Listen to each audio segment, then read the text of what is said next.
주신 하나님의 말씀을 같이 찾겠습니다. 신약성경 마태복음 5장 21절에서 26절까지 말씀을 함께 보겠습니다. 마태복음 5장 21절에서 26절까지 우리 한 절씩 교독하도록 하겠습니다. 21절부터 제가 읽겠습니다. 옛사람에게 말한 바 살인하지 말라, 누구든지 살인하면 심판을 받게 되리라 하였다는 것을 너희가 들었으나 나는 너희에게 이르노니 형제에게 노하는 자마다 심판을 받게 되고 형제를 대하여 라가라 하는 자는 공회에 잡혀가게 되고 미련한 놈이라 하는 자는 지옥불에 들어가게 되리라. 그러므로 예물을 제단에 드리려다가 거기서 내 형제에게 원망 들을 만한 일이 있는 것이 생각나거든 예물을 제단 앞에 두고 먼저 가서 형제와 화목하고 그 후에 와서 예물을 드리라. 너를 고발하는 자와 함께 길에 있을 때에 급히 사과하라. 그 고발하는 자가 너를 재판관에게 내어주고 재판관이 옥리에게 내어주어 옥에 가둘까 염려하라. 같이 읽겠습니다. 진실로 내게 이르노니 내가 한 푼이라도 남김이 없이 다 갚기 전에는 결코 거기서 나오지 못하리라. 아멘. 오늘 말씀의 제목을 한번 따라해 보시겠습니까? 분노는 곧 살인이다. 한 번 더요. 분노는 곧 살인이다.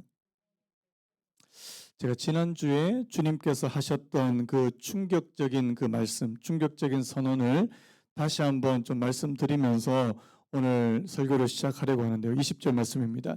내가 너희에게 이르노니 너희 의가 서기관과 바리새인보다 더 낫지 못하면 결코 천국에 들어가지 못하리라. 너희의 의가 서기관과 바리새인보다 더 낫지 못하면 결코 천국에 들어갈 수 없다. 여러분, 이 더 나은 의를 주님께서 말씀하셨는데요. 주님께서 원하시는 더 나은 의가 뭐라 그랬냐니까 외적인 행위에만 국한되는 것이 아니라 우리의 마음의 동기를 살피는 의이고요. 그리고 거기서 나오는 사랑과 순종의 의라고 제가 말씀을 드렸습니다. 여러분, 그래서 이 더 나은 의, 예수님을 믿는 오늘 저와 여러분들이 더 나은 의를 그렇게 가지기 위해서 주님께서는 우리가 어떻게 살기를 원하시는가? 그리스도인의 삶에서는 어떤 방식으로 나타나야 되는가? 오늘 본문부터 그 구체적인 예를 저희들에게 보여주시고 있다는 사실입니다. 오늘 본문부터 무려 6가지 주제에 대해서 주님께서 자세하게 말씀하시는데요. 오늘은 살인, 그리고 그 다음이 간음, 결혼, 맹세, 보복, 원수 이 6가지 주제에 대해서 주님께서 말씀하고 계신다는 사실입니다. 이 더 나은 의라는 것이 얼마나 중요하길래 주님께서 이렇게 많은 분량으로 그렇게 말씀하시는지 모릅니다. 여러분, 이것은 우리가 또 이 6가지 주제를 보면 뭡니까? 우리의 삶과 우리의 실제적인 삶과 너무나도 밀접한 관련이 있는, 여러분, 주님이 말씀하시는 의는 이론적인 것이 아닙니다. 아멘이죠? 실제적이라는 사실입니다. 우리의 삶에 반드시 필요한, 우리의 삶과 밀접하게 연결되어 있는 의라고 그렇게 말씀드릴 수 있습니다. 사실 여기 나오는 이 6가지 주제는요, 이 유대인들이라면 이미 다 알고 있는 것들입니다. 여러분, 그 살인과 간음과 같은 것들은 이 십계명에 나와 있잖아요. 십계명을 비롯해서 이 구약의 율법, 그리고 이 율법을 해석해 놓은 그런 율법 해석서들이 되게 많았습니다. 그 미드라시라고 불리는 것들도 있었고요. 여러분 잘 아시는 탈무드라고 하는 것도 다 이 율법을 설명해 놓은 책들입니다. 여기서부터 이미 유대인들은 이 6가지 주제에 대해서 잘 알고 있었어요. 그런데 오늘 주님께서 말씀하시는 이 내용을 살펴보면 이 기존의 유대인들이 배웠던 내용보다 훨씬 더 뛰어넘습니다.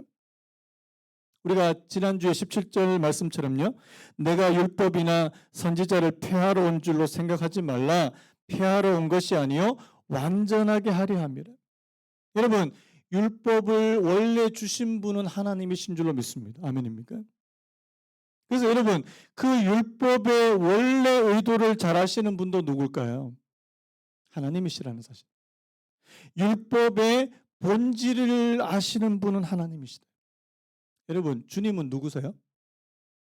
한번 따라해볼까요? 주님은 하나님이시다.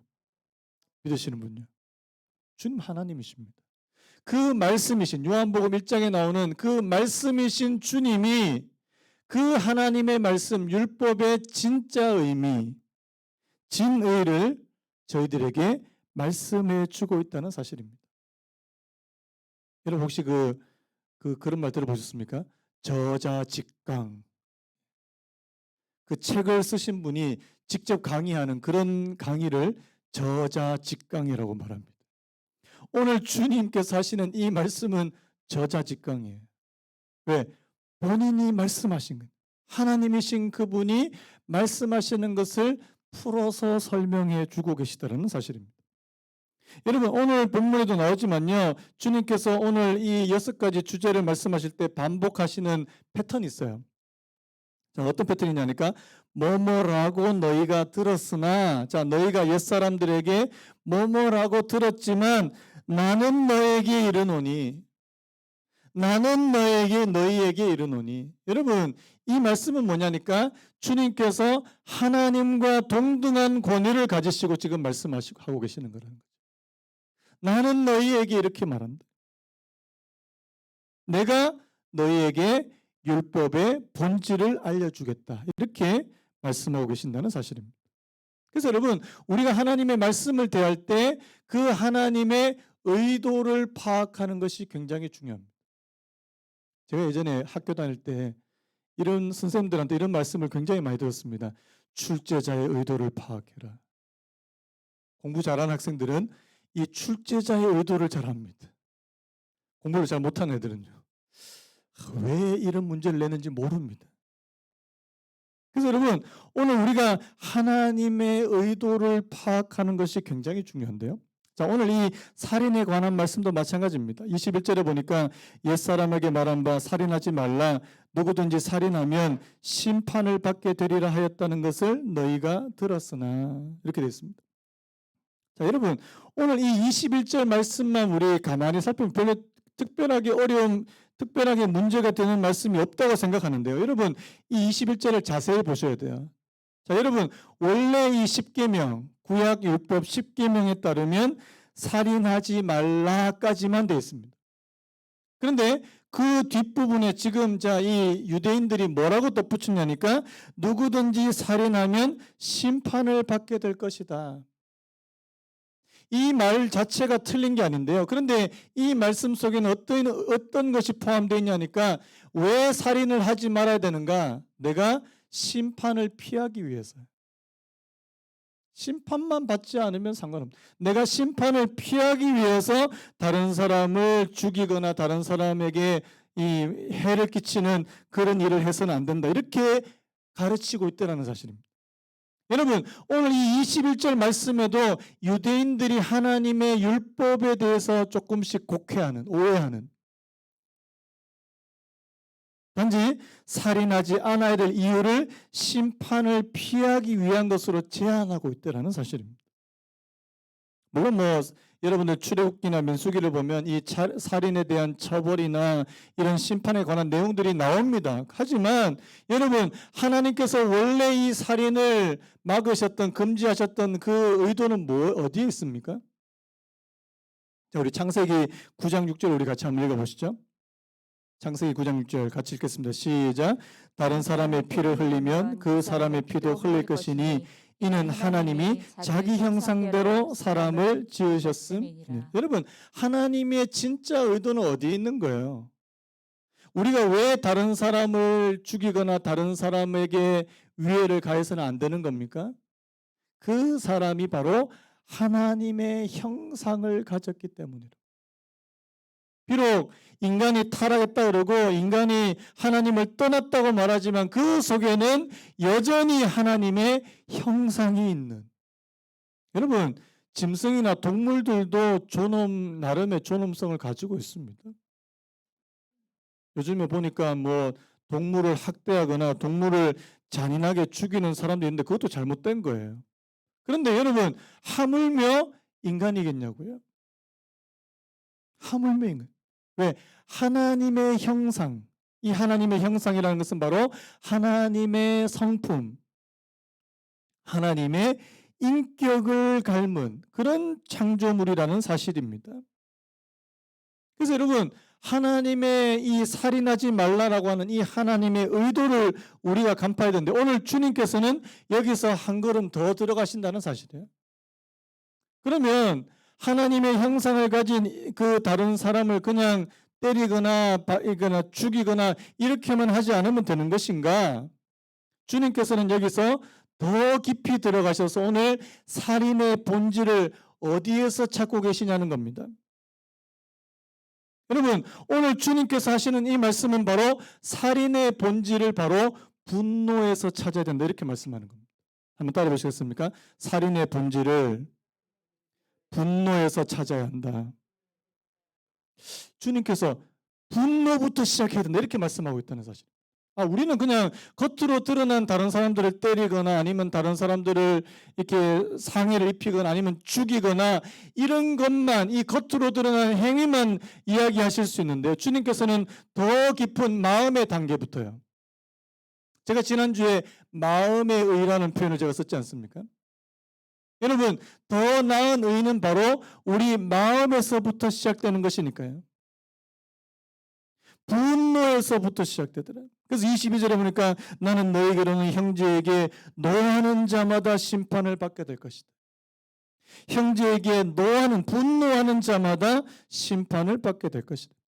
형제에 대해서 라가라 하는 자는 공의에 잡혀가게 되고 미련한 놈이라 하는 자는 지옥불에 들어가게 되리라. 여러분, 이게 뭐냐니까 사람을 그냥 찔러서 죽이는 것뿐만 아니라 분노하고, 이 라가라는 말은 욕설이거든요. 여기서 말할 때 이 형제라고 하는 이 표현은 가까운 이웃 혹은 같은 교회 안에 있는 동료 신자 그리고 가족에 이르기까지 상당히 많은 것들을 포함하는 단어가 바로 이 형제라는 단어입니다. 쉽게 말하면 우리 주변에 있는, 우리 가까이 있는 사람들이 다 모든 사람을 말하는 겁니다. 우리가 사랑해야 되는 사람들입니다. 그런데요, 어떤 이유로 우리 마음에 분노가 생기고 미움과 원한이 쌓일 수 있더라는 거죠. 그리고 그 마음에 있는 분노가 뭘로 표출되는 겁니까? 말로요. 이 욕설하는, 이 다른 사람을 욕하고 다른 사람들을 비방하는, 인격을 모독하는 그런 말로 발설되더라는 사실입니다. 여기서 이 라카라는 단어는 바로 멍청한 놈, 머리가 빈 놈. 그리고 미련한 놈이란 뜻은 성품과 인격을 모독하는 말로 비열한 놈이란 뜻입니다. 자, 솔직하게 우리가 이런 말 해본 적 있는 분 하면요. 많이 해봤죠? 애들한테도 맨날 이 멍청한 놈이 멍청한 놈. 그 말을 들은 아이들은 내가 멍청하구나. 여러분, 주님께서 오늘 굉장히 단호하게 이야기하시는 것을 보십시오. 우리 마음에 분노를 품는 것 자체가요, 하나님 앞에 죄가 된다. 그 분노의 말을 가지고 상대방에게 상대방의 인격을 모독하는 말을 하는 거 더 큰 죄다. 마치 살인과도 동등하게 그렇게 보신다는 사실입니다. 여러분, 이 분노와 똑같이 이 쌍둥이처럼 같이 다니는 그 친구가 있는데, 이 분노와 함께 가는 게 뭐냐니까 이 경멸이라고 하는 단어입니다. 여러분, 그 멸시라고 하는 단어를 아실 겁니다. 이 어떻게 보면 이 분노보다 더 독한 감정이 바로 이 경멸인데요. 그 달라스 윌라드라고 하는 유명한 그 학자가 있습니다. 이분이 이 분노와 경멸을 이렇게 표현한다, 한번 들어보시기 바랍니다. 분노는 상대방이 상처를 입기를 바라는 행동이다. 경멸은 상대방이 상처를 입든 말든 신경을 쓰지 않는 행동이다. 저는 굉장히 날카롭다는 생각이 들어요. 다시 한번 들어보십시오. 분노는 상대방이 상처를 입기를 바라는 행동이다. 경멸은 상대방이 상처를 입든 말든 신경을 쓰지 않는 행동이다. 최소한 신경 쓰지 않는다고 말하는 것이다. 너 따위는 안중에도 없어라고 말하는 것이다. 상대방에게 분노하면서도 그의 가치는 부인하지 않을 수 있다. 하지만 상대방을 경멸하면 그에게 상처나 모욕을 주기가 쉬워진다. 여러분, 경멸이 더 독한 이유가 뭐냐니까 그 사람의 가치를 그냥 부인해 버린다는 겁니다. 너는 내 따위는 안중에도 없어. 너 따위가 무슨 소용이. 여러분, 아이들이 왜 왕따 시키는 것이 왜 무서운 거냐. 이게 경멸이라는 거예요. 여러분, 지금 우리 사회에서 이 분노와 경멸 그리고 그에 따른 모욕, 욕설, 우리 주변에 너무나도 흔하지 않습니까?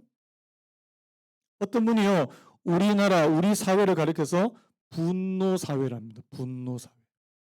얼마나 이게 화가 많은지요. 요즘에 선거철인데요. 선거철을 보면서 너무 심하다는 생각을 많이 합니다. 여러분, 과연 정치가 사람들을 통합시킵니까? 저는 그렇게 보이지가 않아요. 뭐 이렇게 진영으로 나눠져서 얼마나 싸우고 얼마나 상대방에 대해서 분노를 발설하고 또 얼마나 모욕하는지 모릅니다. 제가 신문을 안 봐야 되는데 자꾸 이 신문을 보다 보니까 제 속에 되게 막 화가 나요. 분노가 생깁니다. 제가 이번 주도 저는 참 이상한데 이 분노에 관한 설교를 준비하면 꼭 이 분노할 만한 일들이 생깁니다. 이 참 설교를 안 해야 되는데요. 이번 주에 어떤 일이 있었냐니까 그 신문에 이런 기사가 났습니다. 여러분 그 사랑제일교회 그 전모 목사님 아시죠? 이분이 또 한 건 하셨는데요. 선거 유세를 핑계로 해서 또 신도들을 또 몇천 명을 모아서 거기서 막 헌금을 거두고 또 거기서 막 예배를 한다고 막 그러는데 제가 보니까 무슨 이게 장사도 아니고 제가 또 막 속에서 막 이렇게 부글부글 끓어오르는 겁니다. 제가 그 신문 기사에 그 인터넷 신문 기사에 댓글을 한 번도 단 적이 없거든요. 제가 달았다는 거 아닙니까? 제가 뭐라고 달았게요? 감히 입에 담을 수 없는. 그때 바로 치웠습니다. 왜? 이번 주에 이 설교를 해야 되는데. 이번 주 이 설교를 해야 되는데. 너무너무 화가 나는 거예요. 이게 뭐 목사도 아니고 뭐 하는 사람인지 도대체 모르겠어요. 그래서 제가 이제 좀 신문 기사를 끊어야 되겠다, 당분간. 여러분, 물론 모든 분노가 다 악하다고 말씀하진 않습니다. 여러분, 성경에 보면 하나님도 분노하실 때가 있습니다. 구약 성경에 보면 하나님께서 진노를 바라시는 게 자주 나오는데, 여러분 제가 나홈서를 한번 읽어드릴까요? 나홈서 1장 2절 말씀에 이런 말씀이 있습니다. 여호와는 질투하시며 보복하시는 하나님이시라. 여호와는 보복하시며 진노하시되 자기를 거스리는 자에게 여호와는 보복하시며 자기를 대적하는 자에게 진노를 품으십니다. 여러분, 하나님도 진노하세요. 하나님은요, 죄와 악에 대해서, 불의에 대해서 분노하십니다. 여러분, 이 거룩한 분노 아닙니까? 하지만 하지만 하나님에게서 나타난 이 거룩한 분노와는 달리 사람들은 어떤 경우에 분노합니까? 상대방이 나한테 뭔가 조금 잘못했다든지, 상대방이 나의 자존심을 조금 건드렸다든지, 그러면 우리가 막 분노합니다. 그리고 상대방에 대한 악의와 원한을 가지고 있다는 사실입니다. 여러분, 하나님의 분노에는 악의와 원한은 없습니다.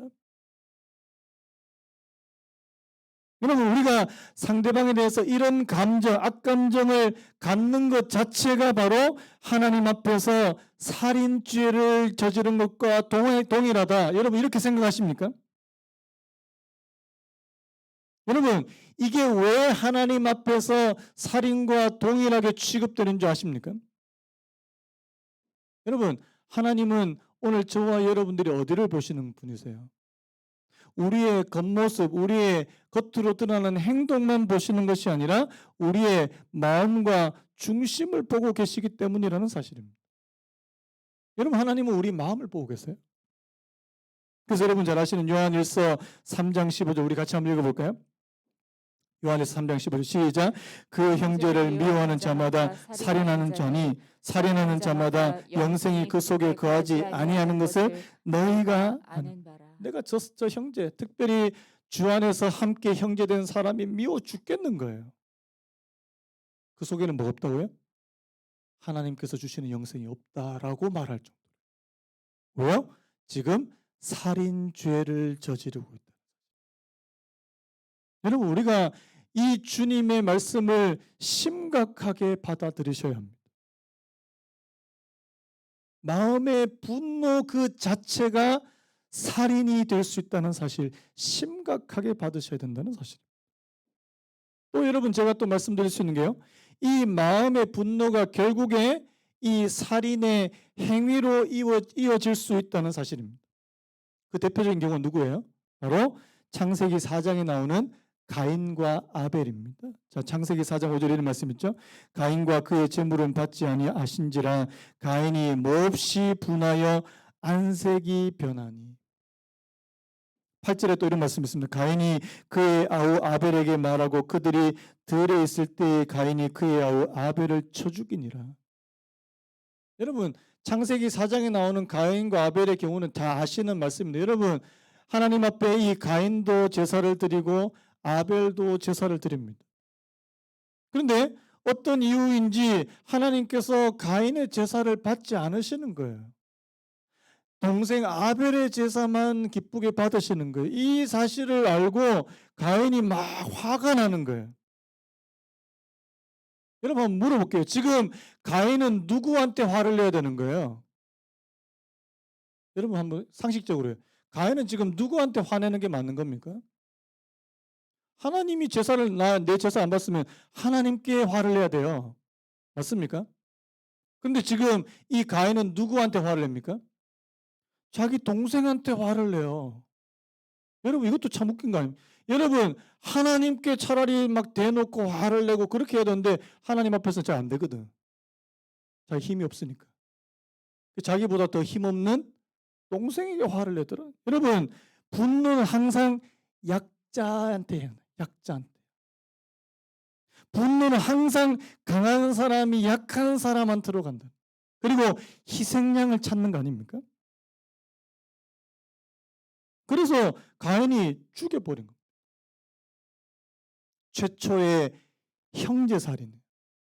최초의 살인이 바로 형제를 살인하게 된 것이고, 이것이 바로 이 분노 원한에서부터 시작됐다는 사실을 우리에게 말씀하는 거 아니겠습니까? 여러분, 그래서 여러분, 주님께서는 오늘 이 분노 그리고 경멸 그리고 그에 따르는 모욕을 심각한 죄로 그렇게 보고 계시더라는 사실입니다. 자, 그렇다면 주님께서 이것을 진단하신 다음에 처방하시는 부분도 있습니다. 오늘 23절부터 26절까지는 바로 주님의 처방이 나와 있는데요. 자, 이 땅에 살면서 우리가 분노가 생기고 원한이 쌓이기 쉬운 그런 사람들입니다. 우리가 이 땅에 살면서 나는 한 번도 화를 내지 않았어, 그런 사람 없습니다. 분노할 수 있고요.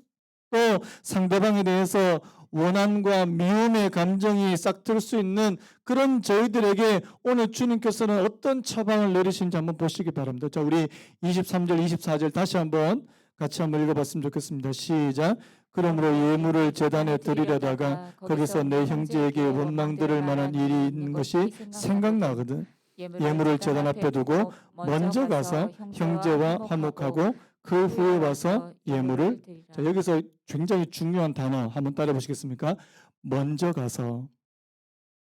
이 먼저라는 단어입니다. 먼저. 여러분, 주님께서 지금 23절과 24절에서 뭐라고 말씀하는 겁니까?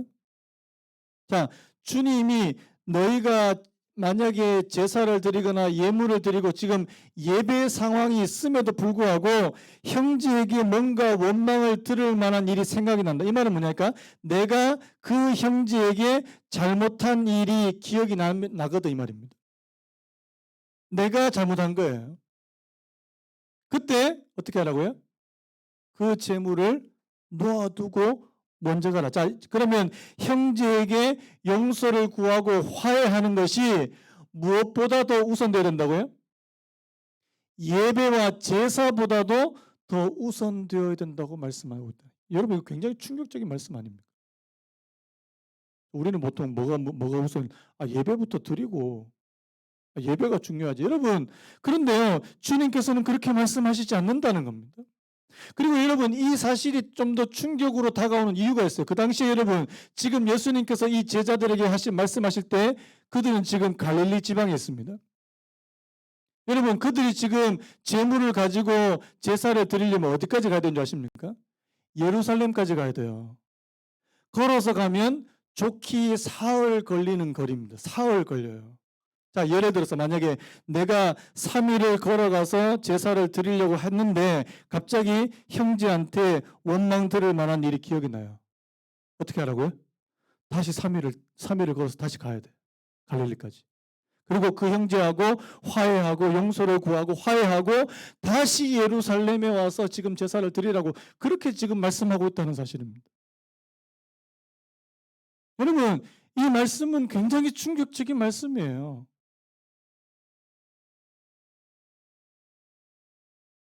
예배보다도 신자가 하나님을 믿는 사람이 하나님 앞에 예배 드리는 것보다도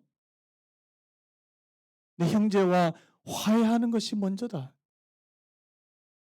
여러분, 예배 중요하지 않다는 말 절대 아닙니다.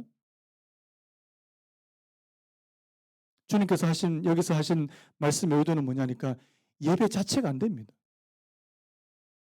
여러분, 내가 다른 사람을 지금 미워하고 있고 다른 사람에게 원한을 살 만한 일을 하고 또 상대방도 나에 대해서 지금 마음이 불편하고 막 마음이 힘듭니다. 자, 예배가 되겠습니까? 안 되겠습니까? 예배가 안 된다는 거예요. 여러분, 만약에 같은 교회 안에서 두 성도가 서로 싸웠어요. 그 두 성도가 서로 화해하지 않고 하나님 앞에 둘 다 왔는데 예배가 제대로 되겠냐고요? 안 됩니다. 부부도 마찬가지예요. 여러분, 우리 부부 되시는 분들이 만약에 주일 예배를 망칠 수 있는 제 방법을 알려드릴까요? 주일 오시기 전에 다투시면 돼요. 그날 예배는 완전 망치는 거예요. 여러분 잘 아시는 베드로전서 3장 7절에 이런 말씀이 있습니다. 남편들아, 이와 같이 지식을 따라 너희 아내와 동거하고 그를 더 연약한 그릇이요 또 생명의 은혜를 함께 이어받을 자로 알아 귀히 여기라. 그 다음에요. 이유를 말하죠. 이는 너희 기도가 막히지 아니하게 하려 함이라. 너희 기도가 남편들에게 왜 아내를 귀히 여기고 아내를 용서하고 아내에 대해서 원한과 미움을 품지 말라고 말씀하냐니까 기도가 막히지 않기 위해서요. 여러분, 부부싸움 실컷 하고 여기 앉아 있으면요 예배 안 됩니다. 먼저 뭐부터 할까요? 가서 내가 잘못했어. 그래서 예배를 잘 드리시려면 내가 먼저 용서를 구해야 할 수밖에 없는 거예요. 여러분, 하나님은 인격적인 하나님이십니다. 우리가 무조건 하나님 앞에 제물 드리고 예배만 이 행위만 받으시는 그런 분이 절대 아니라는 사실이에요. 하나님은 오늘 저와 여러분과 인격적인 교제를 나누시기 원하시는 분이라는 사실입니다. 기독교와 다른 종교의 차이점이 바로 여러분 이방 종교는요 그냥 제물만 갖다 드리면 된다 이렇게 생각하는 겁니다. 여러분 그 이사야서에 보면요 하나님께서 이스라엘의 제사를 막 가증스럽게 여기시는 그런 장면이 나옵니다. 자, 제가 한번 읽어볼까요? 이사야 1장 11절 12절 이런 말씀이 있습니다. 여호와께서 말씀하시되 너희의 무수한 제물이 내게 무엇이 유익하뇨? 나는 순양의 번제와 살찐 짐승의 기름에 배불렀고 나는 수송아지와 어린 양이나 순염소의 피를 기뻐하지 아니하노라. 너희가 내 앞에 보이러 오니 이것을 누가 너희에게 요구하였느냐? 내 마당만 밟을 뿐이니라. 주님께서 더 이상 재물 가지고 오지 마라. 예배 드리지 마라. 그 이유가 있습니다. 15절에 이런 말씀이 있습니다. 너희가 손을 펼 때 내가 내 눈을 너희에게서 가리고 너희가 많이 기도할지라도 내가 듣지 아니하리니 이는 너희 손에 피가 가득함이라. 한번 따라 보시겠습니까? 이는 너희의 손에 피가 가득함이라. 죄가 있다는 것. 내가 실컷 죄 짓고, 여러분, 그래서 우리가 주일 예배를 잘 준비하는 가장 중요한 방법은 6일을 하나님 앞에서 잘 사는 겁니다. 믿으시는 분 하면요. 내가 6일 동안 하나님 앞에서 또 이웃과 내 주변의 이웃과 잘 화목하게 그렇게 주님께서 주시는 화평의 은혜를 가지고 그렇게 사는 것이 하나님 앞에 가장 예배 준비 잘하는 사람들이에요. 사람들하고 다 관계 다 깨지고 맨날 싸우고 다투고 주님 앞에서 아버지 아니라는 거예요. 절대 아니라는 겁니다. 그래서 여러분, 오늘 저와 여러분들이 이 땅에서 많은 사람과 관계를 맺고 살아가는 그 관계가 얼마나 중요한지 모른다는 사실입니다. 제가 어느 책에서 본 내용인데요. 미국의 코미디언입니다. 이분이 그 코미디언 프로를 진행하는 이 피트 데이비슨이라는 분이 있는데요. 이분이 이제 그 어떤 정치인입니다. 이분이 어떤 정치인이냐니까 해군 출신인데 굉장히 전쟁에서 공을 많이 세운 이 공화당 하원 의원인데 댄 크렌쇼라고 하는 이 사람을 조롱했대요. 왜 조롱했냐니까 정치가 이 사람은 민주당 쪽이고 이쪽은 공화당 쪽이고 그러니까 당이가 정치 이 지지하는 이 정당이 달라서요. 근데 이분이 전쟁에서 자기 눈을 하나 잃었답니다. 폭탄이 터졌어요. 그런데 그 눈이 이제 보통 왜 애꾸 이렇게 굉장히 조롱하는 말 있잖아요. 그렇게 막 조롱하는 이 전쟁 영웅에 대해서 그렇게 막 조롱을 한 겁니다. 그 방송이 나오고 나서 이제 이 공화당 이 정치인을 지지하는 사람들한테 엄청난 공격을 받은 거예요. 이 코미디언이요. 그리고요, 많은 사람들이 그렇게 생각했답니다. 이 정치인, 이 데이비슨, 이 크렌쇼라고 하는 이 정치인이 명예훼손으로 이 사람 고발할 거다. 그리고 다시는 방송에 못 나오게 할 거라고 그렇게 사람들이 다 생각했답니다. 근데 그렇게 안 하신 거예요. 이분이 크리스찬이에요. 이분이 자기를 그렇게 방송에서 조롱했던 이 피트 데이비슨한테 전화를 해가지고 이렇게 말했답니다. 들어보실래요? 하나님은 특별한 이유가 있어서 당신을 이곳에 두신 겁니다. 그 목적을 찾는 게 당신의 임무입니다. 그리고 그 목적대로 살아야 합니다. 이 말을 듣고 막 이 코미디언이 막 자기가 너무 부끄러운 거예요. 나중에 이 정치인 이 크렌쇼라고 하는 분이 이 사람이 진행하는 프로에 직접 나온 겁니다. 그리고 그 사람과 화해의 포옹을 하는 거예요. 여러분, 저는 그 글을 읽고 굉장히 마음이 막 감동이 되는데요. 다른 사람이 나를 조롱하고 멸시하고 막 애꾸눈이라고 막 놀리고 그렇게 자신의 명예를 실추시키는 이게 공공적으로 그렇게 명예를 실추시켰다 하더라도 그 사람을 너그러 용서해 주는 거예요. 그리고 그 사람에게 하나님의 사랑, 하나님을 전해주는 겁니다. 여러분 굉장히 놀라운 거 아닙니까? 여러분 오늘 저와 여러분들이 끊임없이 구해야 될 것이 있다면 용서와 화해의 은혜인 줄로 믿습니다. 아멘입니까? 실제로 그리고 내가 상대방에게 가서 용서와 화해를 구해야 된다는 사실입니다. 여러분 이거 쉽지 않아요. 그래서 여러분 먼저 하나님께 용서와 화해의 은혜를 구하시기 바랍니다. 그리고 여러분 내가 잘못한 일이 있으면 솔직하게 내가 잘못했다라고 가서 그렇게 용서를 구할 수 있는 오늘 저와 여러분 되시기를 예수님의 이름으로 축복합니다.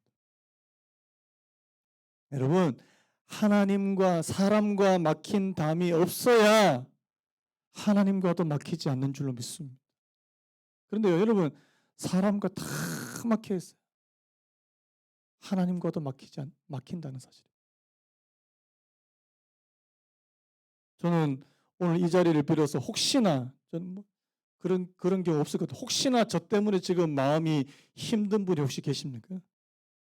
제가 먼저 용서를 구하겠습니다.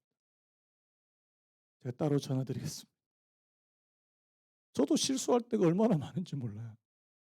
여러분 그런데 먼저 풀어라. 여러분 먼저 푸시기 바랍니다.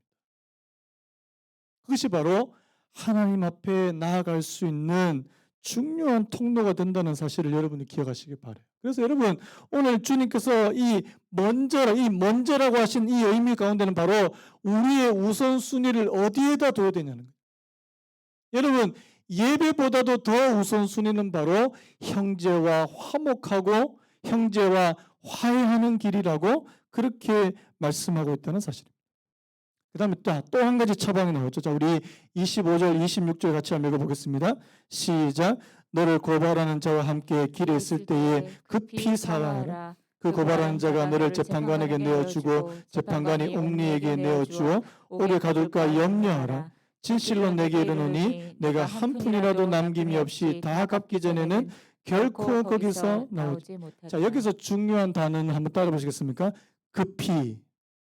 자, 우리 앞에서 우리 23절, 24절에서는 먼저라고 하는 단어가 중요하다면 오늘 이 25절에서 26절까지는 급히라는 단어가 중요합니다.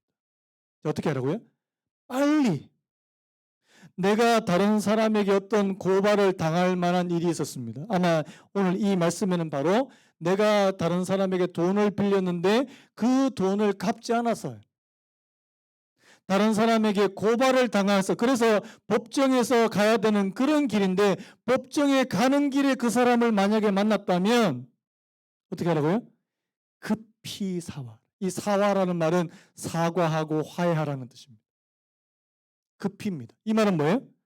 상대방과의 이런 어색한 그런 어려운 문제를 빨리 해결하라는 말씀입니다. 어떤 분들은요, 묵혀놔요. 다른 사람과 관계가 지금 어그러져 있고 끼어져 있는데도 그냥 묵혀놓습니다. 방치해둡니다. 여러분, 주님께서 말씀하십니다. 방치해서는 안 된다는 거죠. 방치해서는 안 된다는. 여러분, 이거 참 어렵습니다. 저도 이 땅에서 살아보니까 관계 회복하는 게 제일 어려워요. 제일 어려워. 근데 여러분, 만약에 오늘 주님께서 하신 이 말씀대로 안 하게 되면 어떻게 되는 줄 아십니까? 자, 재판정에 지금 법정에 가는 길인데 그 사람과 급히 만나서 사과하고 때로 이렇게 이야기할 수 있겠죠. 아, 저한테 시간을 좀 주시면 제가 빨리 그 돈 다 해결하고 다 해결해 드리겠습니다. 이렇게 해서 만약에 재판정에 갈 일이 없어지게 된다면 여러분 많은 시간을 절약하게 된다는 사실이에요.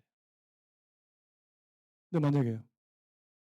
자, 그렇게 이야기하시는 분도 있죠. 아니, 법대로 하자고 법대로 하자고. 진짜 법대로 해요. 그러면요. 수많은 시간과 비용과 여러분 지금 내가 매주 재판장에 가서 지금 그 사람하고 지금 재판장에서 싸운다 생각해 보시죠. 여러분 예배가 되겠습니까? 예배 안 됩니다. 예배가 될 수가 없어요. 그래서 급히 빨리 해결. 한번 따라 보시겠습니까? 빨리 해결하라. 나와 지금 앞에서는 내 형제, 그리고 여기서는 나를 고발한 사람, 내 형제와 지금 관계가 어그러져 있거나 나를 고발한 사람과 지금 이런 공적인 문제 있으면 빨리 해결해라. 그것이 바로 주님께서 오늘 저와 여러분들에게 주시는 처방이라는 사실입니다. 여러분 그래서요. 분노가 살인될 수 있다. 자, 분노 원한을 우리에게서 걷어가시고 자, 오늘 말씀의 결론은 뭡니까? 다른 사람과 화해하기를 힘써라. 그 문제를 빨리 해결해라. 제가 예전에도 그 하이델베르크 문답서에 나오는 부분을 제가 좀 한번 인용해 드린 적이 있는데요. 자, 하이델베르크 문답의 이 부분에 대해서요. 자, 오늘 이 이 오늘 본문에 대해서 이런 질문과 대답이 있더라고요. 한번 들어보시겠습니까? 앞에서 말한 방식으로 우리 이웃을 죽이지 않으면 그것으로 이 계명을 다 지킨 것입니까?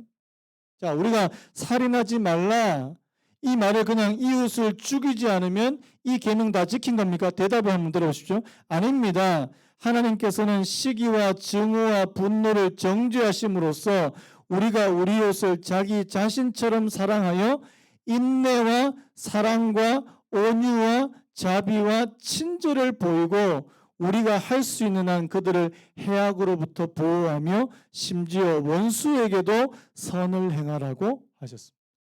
여러분, 소극적으로는 내가 다른 사람에게 해 안 끼치고 다른 사람과 뭐 원수 질 일 없고 그렇게만 하는 것이 아니라 어떻게 해요?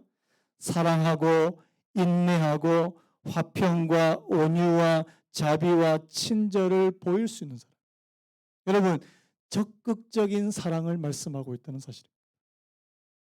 여러분, 오늘 저와 여러분들에게 내 형제와 내 이웃을 사랑할 수 있는 은혜를 허락해 주시기 원합니다. 여러분, 율법의 가장 핵심적인 부분은 뭐예요? 내가 하나님을 사랑하는 것처럼 내 이웃을 사랑하는 것입니다. 한번 따라 보시겠습니까? 하나님을 사랑하고 내 이웃을 사랑하는 것. 그래서 여러분, 하나님 앞에 매일 구합시다. 하나님, 내가 잘못한 건 내가 잘못하고 내게 잘못한 사람들은 내가 날마다 용서해 주고 또 용서를 구하고 화해하고 화목하고 화평을 이룰 수 있는 그런 은혜를 허락해 주시옵소서. 그것이 내가 오늘 이 말씀, 이 살인하지 말라라고 하는 이 말씀을 온전히 지키게 되는 그런 것이라는 사실을 저희들이 기억할 수 있는 은혜를 허락하여 주시옵소서. 여러분, 주님을 닮아가는 겁니다. 여러분, 앞에서 우리 팔복에서 한번 했죠? 한번 따라 보시겠습니까?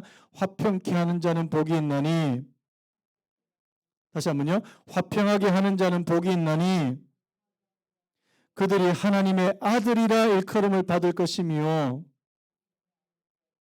여러분, 오늘 저와 여러분들이 화평을 만들어 가시는 은혜가 있기를 바랍니다. 그것이 바로 내가 주님을 닮아가는 사람, 하나님의 아들이라 일컬음을 받을 수 있는 길인 줄로 믿습니다. 우리 아까 불렀던 찬양 같이 부르고 오늘 말씀을 마무리했으면 좋겠는데요. 은혜로 날 보듬으시고 사랑으로 품어주셔도 내 마음 한 자락도 지키지 못하는 이 모습 부끄럽습니다. 먼저 우리 자신의 모습을 한번 보자고요. 하나님, 나는 다른 사람과 관계가 지금 어그러져 있는데 그냥 방치해 두고 다른 사람 여전히 미워하는 상태로 내 마음 그냥 방치해버리고 내 마음속에 원한이 있고 다른 사람에 대한 분노가 있고. 여러분, 하나님 그 절대 기뻐하시지 않는다고 오늘 말씀하는 거 아닙니까? 주님의 자녀로 명예 지켜가며 깊어진 삶을 주님의 마음을 닮아갈 수 있는 그런 은혜를 허락해 주시기 원합니다. 우리 그런 마음으로 이 찬양 한번 부르고 오늘 예배를 마무리했으면 좋겠습니다.